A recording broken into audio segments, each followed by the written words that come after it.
All right, so I actually just started recording this episode 2 minutes ago, but fucked it up so hard, and so I deleted it and restarted, and yeah, man, it was so shitty. I paused a lot. There was a lot of awkward things. I didn't know what I was going to say. I said and like and a whole bunch of other shit. Way too much within the first minute. So I said, fuck that. Let's start over. So, no, you're not hearing it because it's gone forever. It's deleted. So, it is what it is. But anyway, episode 27. So, this one's going to be another week recap. And I think, actually, you know what? I'm going to challenge myself this episode. This episode, I'm not going to say like, or in filler ways at all, period. And if I do, then I lose. So if you haven't listened to this episode before, then I guess you will see by the end of it if I succeed or if I didn't. So I'm going to really try this episode to not say those fucking words. So here we go. It's going to be a week recap. I did this last week on November 8th, I believe. And so I'm going to do it again today, a week later. And let's see. So, a week recap. What did I do in the last week? What did I achieve? Let's see. I'm going to look at my camera roll here to see if I have any evidence of what I did. So, we go back. What day is this? Thursday. That's Wednesday. Okay. Sorry, just looking through my shit here. All right, so what I did was I guess I've completed the next week of phase 1 Live Hard. So that means as of today, I have, after today is completed, let's double check here. After today is completed, I'll have 6 days left.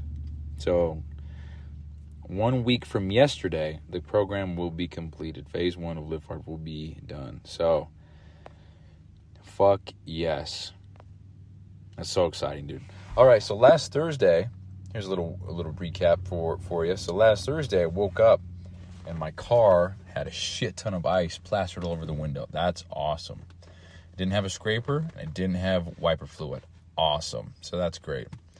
Next thing that happened during the week is I was delivering with FedEx, and I came across this house that is just so fucking ideal for me and kind of what my goal is at the moment for my own place. And this is a very, very nice home. It's not small by any means. It's got a 3-car garage here. It's not small, but if you were to take the garage out, it's kind of like I don't know, maybe a 2-bedroom, if I had to guess. And it looks great. The colors, the material used, the driveway, everything looks fucking awesome. And I took a photo of it. And I've been looking at it, man. So I've been using that for some visualization and whatnot, and it's been great. So I love seeing shit like that, dude. I'll actually be delivering FedEx, you know, and when I walk up to these houses and do, oh shit, I dropped my phone. Sorry guys, what's up? So I walk up to these houses. Am I still recording? God damn, dude. Today I can't record for shit. I walk up to these houses and I'll pretend as if I live there. And I'll pretend me walking up to the door to deliver the package is me actually coming home. And I'll pretend once I put the package down, I'm walking back to my truck, that I'm about to head to the gym. And I'll just envision myself walking from here to there, and as if it's my house, looking around at my plants, my trees, my driveway, you know. And it's cool because it kind of puts that mental image in my head of this is what it would be like if this was my house and I was about to go to the gym right now. And I do that with a lot of houses. And this one in particular, I didn't even deliver to. I just drove by, but it looks so good. It's got so many different angles. The colors are nice. Everything looks great. So I took a photo of that, and that's been helping with some visualization. So you might even come across some shit like that in real life as opposed to just searching images on the internet. So there's something. Next thing here we got is, dude, holy fuck.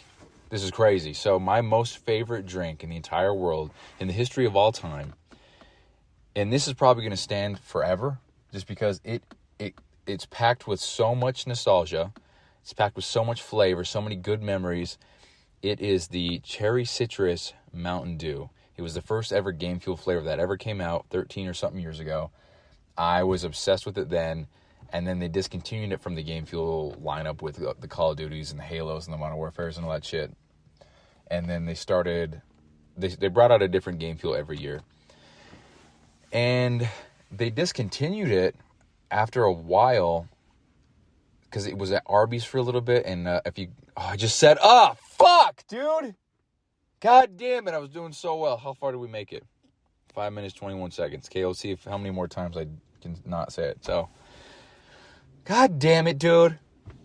All right, so they had it at Arby's, and I believe they said it was at Sam's Club for a while in different parts of the U.S. I don't know, but so I tried so hard to find it. I literally am obsessed with this drink. It is my most favorite drink of all time, period. There's no drink, in my opinion, that comes close to the Cherry Citrus Game Fuel Mountain Dew. And guess what came out, or I guess what I saw a week ago. Cherry Citrus Mountain Dew is in stores again. Holy fuck. I'm so pumped, dude. I'm so pumped. I haven't drank soda this whole year. Pretty sure anyway. I can't remember if I had a Sprite when I can't remember. Just for the sake of a good story. I haven't had soda this whole year. Yeah, no, I haven't. No, I didn't have a Sprite. I had a lemon. Yeah, that's right. I haven't had soda this whole year. And I want to keep that going, dude, but Cherry Citrus Game Fuel, if you know me, dude, you know that I've been obsessing hard over this drink. I have been so close to dropping $200 to $300 for a bottle on eBay. And that's embarrassing to say, but dude, it is the greatest drink ever, period. But it's crazy because it has almost 80 grams of sugar in a 20-ounce bottle. That's fucking incredible in a bad way. Almost 80 grams of sugar, and oh, that's crazy. But anyway, it's out. And god damn it, twice, dude. Anybody that's a speech therapist, give me some tips here on how to stop saying these fucking words. Oh my hell. I haven't said like, though. That's good. That's my pet peeve. All right, anyway, so drink came out. I'm excited to have it because in 1 week from today, I'm going to consume one. And I'm pretty sure that I'm just going to bail out on the no soda just for this drink because it is literally the greatest drink of all time. And it's back, and it's so fucking exciting. However, it's citrus cherry, not cherry citrus. And I wonder if it's different now. And I don't know. But if it's shitty, this go around, it's not what it used to be. That's going to make me very upset. But it is what it is. Another thing that happened. So I bought tickets for the Laker Jazz game. I'm fucking pumped about that. It's going to be me, my grandpa, my little brother, and my cousin. So it's going to be my grandpa and his 3 oldest grandsons, which is pretty fucking sick. So it should be a special thing. Little brother and I are going to wear matching jerseys. He's going to wear a blue Kobe number 8. I'm going to wear a yellow Kobe number 8. It's going to be fucking sick. Anything else happen? Completed another day. Hit my head a lot on packages at FedEx. That's awesome. What else we got here? Took a lot of photos of the sunset. That's badass. All right. Anything else happen? I guess that's it. One more thing I'm going to mention, I think, is that when I'm going to talk about that later, actually. I'm going to talk about the indirect results of doing shit when you're not focused on the end result. I'm going to talk about that in here in a sec. So, all right, here's another thing that happened. And who knows what's going to happen from this, but I'm just going to talk about it. So, happened a few days ago. I got a buddy in Bluffdale in Utah. Anybody's listening, they're not from Utah. That is about an hour south of me in Utah. And his name's Mike Manfrey. Fucking legend, Utah legend. #1 rated nutritionist in Utah. Men's physique champion, FitCon champion, etc. Fucking badass of a human being. Highly successful, doing his own shit, runs his own company, Evolve Culture. If you're looking to get shredded, build some muscle, whatever, he's your guy. And I believe he does online coaching, so I could be wrong, but he's your fucking guy. So shout out to you, Mike. Love you. Anyway, we've had this on and off dynamic conversation thing for the last 5-6 years. I first reached out to him when I was trying to get settled in videography. I did a lot of free work for him, and as a result of that, I made a great friendship, network, connection, relationship with this guy. And he's awesome. So just kind of reaching out, seeing how he's doing a few days ago. Everything's going great. And he actually, January 9th, I think it was, January 19th of 2020, sent me a text. And that text said, well, this is mid-conversation, but he said, plus, you're a grinder like me, so mark my words, you'll easily be making $100K in the next 3 years. You heard it here first. And I actually took that text, framed it in a little picture frame, and then put it on my desk where I was trying to become a very successful online fitness coach. And, damn it, that's 3. Fuck, dude. And so I put that on my desk as a reminder that I have 3 years to make $100,000 a year. And turns out that didn't happen because that was January 19th, 2020, and it's November 15th right now, 2023. So almost a 4-year anniversary of when he sent me that text. And actually, while I was in Colorado, maybe it was Arizona, I was just going through the hard times that I was dealing with personally. And I threw a lot of stuff out, and I was really down on myself, and saw that picture frame and thought, you know what, I don't even look at this anymore, so I'm just going to throw it away. So I threw it away, man. I actually donated it to Goodwill. So somebody's got Mike's photo frame of saying that they're going to make $100,000 in the next 3 years out there. So that's pretty funny. But I had the screenshot still. So he asked me, he said, hey, how much time's left on the 100K in 3 years? And I said, dude, that shit expired a year ago. So give me another 2 years and I'll be at 1 million. How's that? And we just kind of laughed and went going back and forth. But it's awesome, dude, because I've been talking a lot on the show here about how you need to surround yourself with like-minded people with massive ambition, people who are doing shit, people who are going to support, inspire, and uplift you no matter what. And Mike is definitely that guy for me, you know. So Mike is a fucking man. So Mike is probably one of the very few people in my life, period, who are doing shit in life, who have achieved that level of success, you know, and I admire the fuck out of this guy. So, Mike, if you're listening, every word here is true, man. I love you, and I'm excited to meet up and chat it up. So it's been a while, but anyway, we were talking back and forth about kind of where I'm at right now. I kind of explained how 75 Hard and the Live Hard program rewired my brain, and how I also don't really like to talk about shit unless I do it. 75 Hard taught me that for sure. But in conversation here, I mentioned that, let's see, what did I say here? I said I've been reading a book. It's called 12 Months to 1 Million. Been listening to a podcast, reading the everything and listening to the audiobook, learning a lot about actual business as opposed to videography services and online training. So that's where I'm putting my focus. If you want to do some videos, I'll dust my shit off and we can make it happen again. But that's where I'm at. Because he asked if I was still doing videography. And the answer to that question is I haven't touched my camera in years for video. And it's just not really something I want to do. It's fun as fuck for me to go and make videos for people. But I want to make my own shit for products and my own thing. I get so fucking excited when I get to take photos of items and products and get angles. And I get to control everything as opposed to filming somebody where I have to kind of just go with what they're doing. I can tell them to pose a certain way or hit a certain exercise or whatever. But if they're... You know, you can change an entire video based on simply just facial expression during a workout for somebody if I'm making a hype video. And a lot of people just keep a straight face. And it's just small things like that. If I can control everything, then the video is going to turn out a lot better because I can match a lot of different music and sounds and shit with certain aspects of the video. And I can't put hardcore music and all the sound effects and shit to somebody doing a bicep curl, but their face is straighter than fuck. It doesn't look good. Looks kind of silly, you know? Side note, when people are at the gym and they're trying their damnedest to not make a face, or they're just so focused on their face rather than the workout that they don't even make a little... Dude, shit's weird to me. Just make a face. Who gives a fuck? You look retarded. Oh, can't say that word, huh? You look silly. Yeah, see, that's one of those things I can't cut out because I told myself I wouldn't cut out. So if anybody's offended by that word, I apologize, but I'll do my best not to say that again. Like I said, I'm not cutting anything out, but it is what it is. So, again, my apologies if I offended you. Didn't mean in that regard, but, You know, you gotta apologize for that shit in today's world. People are offended easily. So, anyway, it is what the fuck it is. My bad. So people look retarded when they make those faces, dude. And it's just so crazy to me that people put so much focus on that shit. That whole thing was a joke, by the way, guys. That's funny.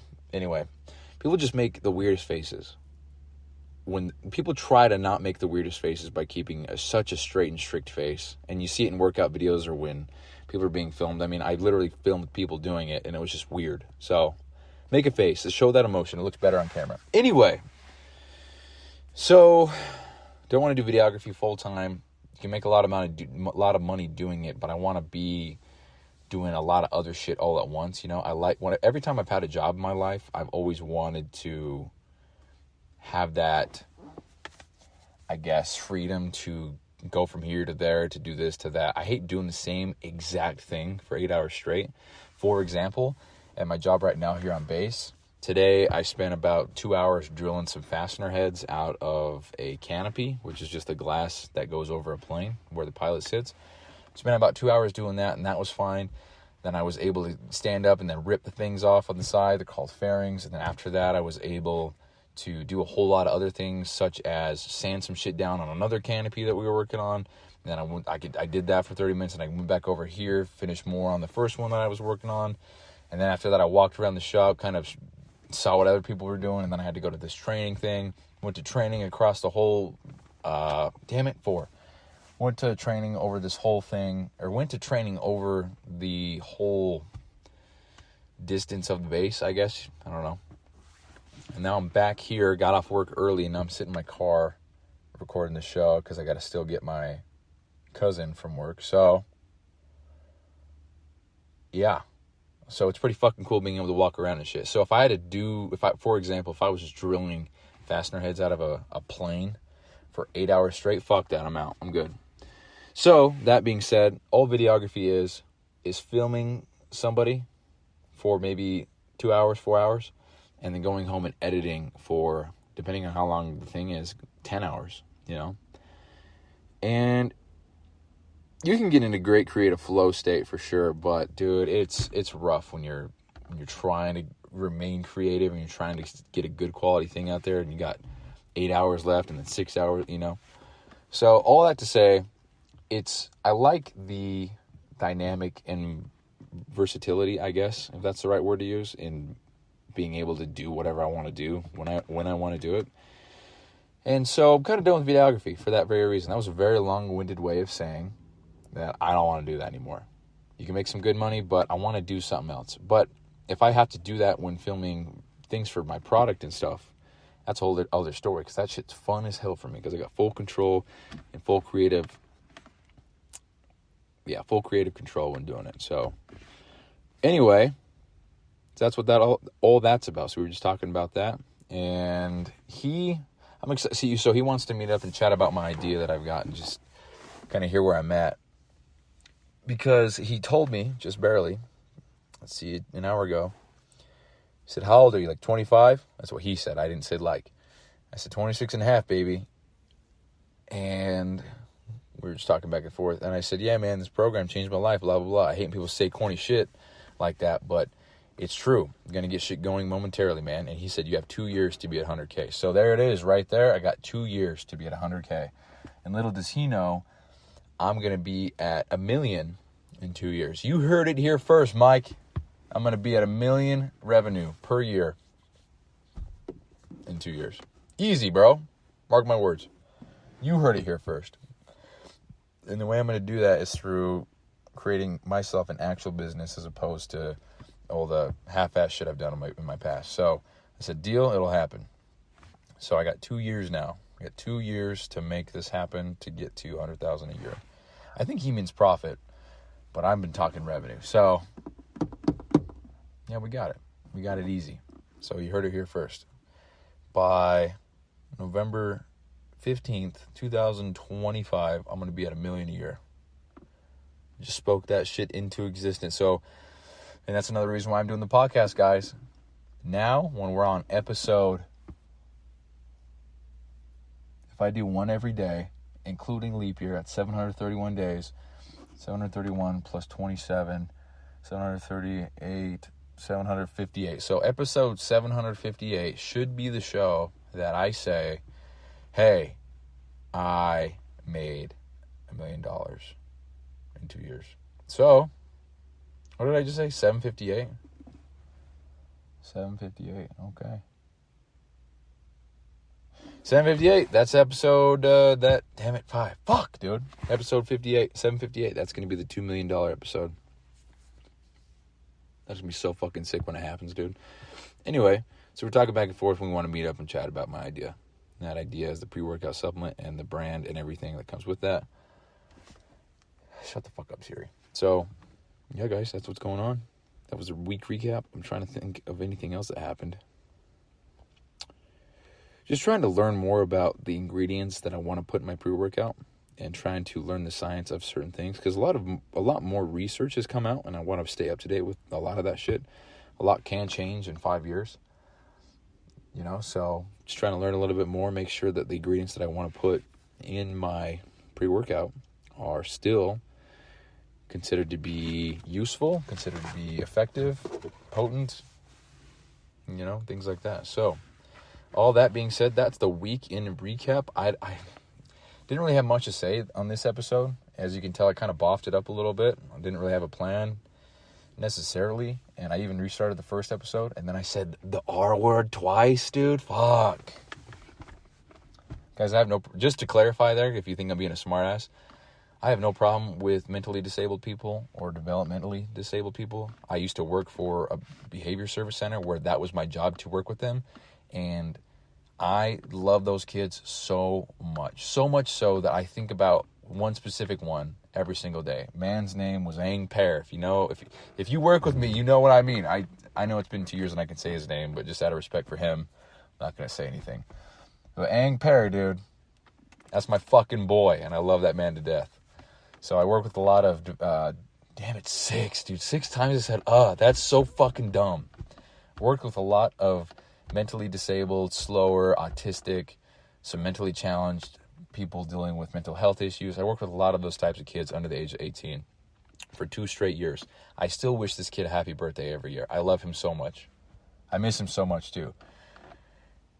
And so all that to say, I don't have a problem with them. I don't look down on them. I love them to death. So it's just a word that I've grown up using. So there's some clarification as to why I said such a horrific word and I'm going to hell for it, and I should be canceled because that's today's culture. Anyway, all that being said, there's the week recap. Didn't really have a plan, but the one thing that I did want to talk about, that I said I was going to talk about earlier in the show later, which is how the progress that I've been seeing in the gym and in the mirror with my body has seemingly come so fast. And what I mean is that it seems as though this is the best I've ever looked in my life. Not my legs. My legs are still lacking. Just because I'm paranoid as fuck with lifting heavy weight and getting a lot of shit going. Because that's my lower back. That is kind of how everything went to shit. So I say that I'm paranoid, but I don't know if I'm paranoid. It's more or less, I'm not paranoid. I'm just playing it safe. I guess that means, no, I don't know how to explain it. I'm not paranoid. I'm not doing things because the first thought is, I'm going to break my back. It's more or less, hey, this is how I did it before. I'm just going to play it safe. I'm going to make sure. There's a spider, bro. God damn. A spider infestation in my car. I'm going to play it safe. I'm going to make sure that I do exercises that are not going to fuck up my back, and I'm going to not push myself to that level so I don't fuck up my back. So I wouldn't say I'm paranoid. I'm just playing it safe, making sure that I don't fuck it up. I think paranoid would be, I'm doing chest, and I pick up a weight wrong, and I think, oh, fuck, I tweaked my back. I better go to the doctor, So that's not me. But anyway, all the progress that I'm seeing now, it seemingly comes so fast, and I feel as though my upper body looks the best it's ever looked. And the reason why I think it's incredible that it's seemingly come so fast is because I'm doing all this work with 75 Hard and the Live Hard program, and my goal So Live Hard is not a fitness challenge. It's not a fitness program. It's not a muscle builder. It's not a strength builder. It's not an endurance builder. It's not a fat loss program. None of that shit. It's a mental toughness program. And as an indirect result of me doing the shit required on the program, I have gained these results in my body and my physique. And I feel as though I look the best I've ever looked. I'm looking at a photo of myself right now, and I think I look the best I've ever looked. And how funny is that because I've been focused on everything else, the day-to-day and winning the day, every day, that these results are here and they're now and they're in my face and I look this way. If I would have been focused on trying to get abs every single day, then I'd always be looking at my abs every single day and then get that feeling of defeat that I don't have abs yet, or I'm not lean enough, or I'm not this, or I'm not strong enough. Or maybe I wanted huge biceps. And instead of looking at my biceps every single day, wondering when they're going to grow, or seeing that they're the same exact size, now because I wasn't focused on any of that whatsoever, I was just focused on winning the day, that now, almost 110 days later, I am literally there. I'm looking at this photo, and I've got abs in this photo. My arms are big. I feel like I look good. And I never once, during the day-to-day, looked at my body and said, fuck, I'm not there yet. This is stupid. It's not working. Because that wasn't my goal. I wasn't focusing on the end goal. I was just focusing on the day-to-day. And I'm out of breath, so give me a sec. Fuck. Why am I out of breath, dude? I'm not doing shit. And so anyway, fuck, dude. Guys, that's so difficult to not say or like. That's so hard. It's funny because I think older people don't say that shit and younger people definitely do. And that is just the younger people having the internet and having the culture that it is now. And that's just the way people talk. Certain people in my life talk like this. Ready? And this doesn't count, so fuck off. Like, dude, I want to like walk to the store and like buy like five or six or like, I don't even like, no, dude. Dude, he like that, dude. You sound fucking R-worded, you know? Dude, people are getting offended as fuck that I'm even saying that, so maybe I'll just stop now. All right. Somebody's fucking screaming. Somebody's crying about that right now. Again, I have no problem with that. I don't look down on them. I love them to death. I work with them, and okay. Like if I said something was gay, I don't think that is homosexual. Growing up, that word meant, that's dumb, That has no correlation with you liking another dude. I don't give a fuck if you like another dude. Not trying to get all political here, but it doesn't fucking matter. Just you do you, I'll do me, and that's it. So anyway, fuck was I saying? Forgot, I lost my train of thought. Anyway, yeah, try not to say, like, shit's hard. But anyway, I've just been focusing on the day-to-day. And as a result of focusing on the day-to-day and winning the day, every day, I have achieved different results that I wanted, but I wasn't after and I wasn't focusing on. And so the parallel there between that and life is, if I want a Lamborghini and I wake up every single day and I look at my bank account and I don't have $500,000 in there, I'm going to get discouraged, If I want to have $1 million business and I wake up every day and I see my bank account and it's not $1 million, shit like that. But if I just focus on winning the day, every day, one day I'm going to wake up and realize, oh shit, I drive a Lamborghini now. Fuck, I wasn't even trying to get that. I was just trying to win the day. And that's the parallel that I think is so fucking valuable for this episode. So that's the point. Dude, every time I raise my goddamn wrist, Siri thinks I'm talking to her. Holy shit. I can't even put my hand up on my steering wheel without Siri thinking I'm talking to her. Holy fuck. A lot of swear words in this episode, guys. Man, if I was monetized, I would be demonetized real quick. Holy shit. Call this episode the sidetracked episode, dude. I can't keep my thoughts straight to save my fucking life.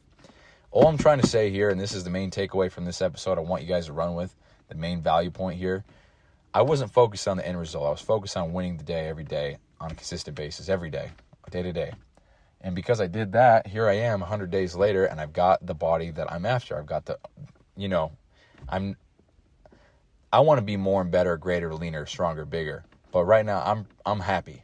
I'm happy with how I look, and it seems like it just happened overnight. But it's been 100 days in the progress. 100 days in the making, work in progress. I don't know what the fuck I'm trying to say. So think about that with other areas of life. Think about the Lamborghini. You want to own a Lamborghini? Just focus on winning the day every day, winning business, saving money, investing this, building that, whatever, on a day-to-day basis. And before you know it, you're going to wake up, you're going to look in the mirror, and you're going to realize, oh shit, I do have a Lamborghini. I bought that yesterday. That's crazy. I finally fucking made it. And you won't dread the whole journey or the process or anything, because you'll be focusing on winning the day. And every day is 24 hours. And if you only sleep 6 hours a day, that day's 18 hours. So really all you have to do is worry about 18 hours at a time. And even at that, you shouldn't focus on what you're going to do at 8 p.m. while it's 2 a.m., So I guess maybe split the day up into chunks like Ed Milet does, He's got 3 days per day or 4 days per day, something like that. 3 days per day. Interesting perspective. I don't quite grasp that. Maybe I will one day. But yeah, dude, it's fucking awesome. So that's the main point I want you to take away. Just focus on the day, win the day, and then keep doing that. And before you know it, you'll own that Lamborghini, you'll have that business, you'll have whatever. And as long as you keep winning the day, you don't give up. Dude, that's the fucking sauce right there, man. That's it. Man, I hate that I said sauce, because I'm going to look back and listen to this in 10 years and say, what the fuck? Why did I say sauce? But no, that's the point. That's the broth of the soup, dude. No, for real, that's the key right there. Focusing on the day, winning the day. That's the secret right there. That is the winning play. That's how you do it, man. It's cool that I'm realizing all this so early on now. All it took, guys, I can't hammer this home enough. All it took was me just doing the program. All it took was me following the program exactly as it was specified to do, exactly as it was laid out. And here I am reaping the benefits and seeing it manifest in my life, in real life. My goal for doing this program was never to get stronger, to build abs, to have good size arms, to have a good physique, to have a V-taper. That was not my goal at all. It was just so I could stop being a fucking bitch and prove to myself that I could do hard shit. And as a result, an indirect result of me proving to myself that I could do hard shit, I now have a body that I'm currently proud of, and a body that I look at and say, wow, I look good. That's a great fucking feeling. I haven't felt that way in a long, long time. And that's just as a result of me trying to put in the work every day and focus on not being a bitch and focus on doing hard shit and keeping promises to myself. And that's it. So anyway, sound like a broken record repeating myself, but that is the secret. Just do the hard shit every day, win the day consistently, and before you know it, you'll wake up, you'll have a Lamborghini, you'll have the V-taper, you'll have the abs, you'll have the wife, you'll have the whatever you... Fuck yeah, dude, that's it. That's the secret sauce right there. Said sauce again, but it is what it is. So guys, that's a show. That was a week in recap. The week kind of sucked in regards to making huge milestone progress, but here we are, making a good podcast episode out of it. So yeah, just focus on the day. Week in recap and focus on the day. Here's another thing I want to try to do, and I don't know if it's going to happen. I listened to a podcast, and this guy names each episode after a one-liner that he says in the episode, and it's kind of fun to try and find out where he says that in the show and see where he got the title from. One episode will be called, we'll just say, for the example of this episode, the title would be Week in Recap, Win the Day, And so for me to say that in the episode, Week in Recap, Win the Day, then me as a listener would think, oh, that's where that, And I want to try to do that, but also I don't give a fuck. So I'm probably not going to do that, actually, the more I think about it. But who knows? Yeah, this is the sidetracked episode for sure. Anyway, guys, I'm going to sign off here. I said about 7 times, I think it was. And I didn't say like once. And that's a fucking home run for me. So we're going to end it there before I say like accidentally. So thank you guys so much for listening. This was episode 27, I think it is. Hope so. I have no idea. Let's see, 27. 27 weekend recap and win the day. That's the show. Talk to you guys later. Bye-bye.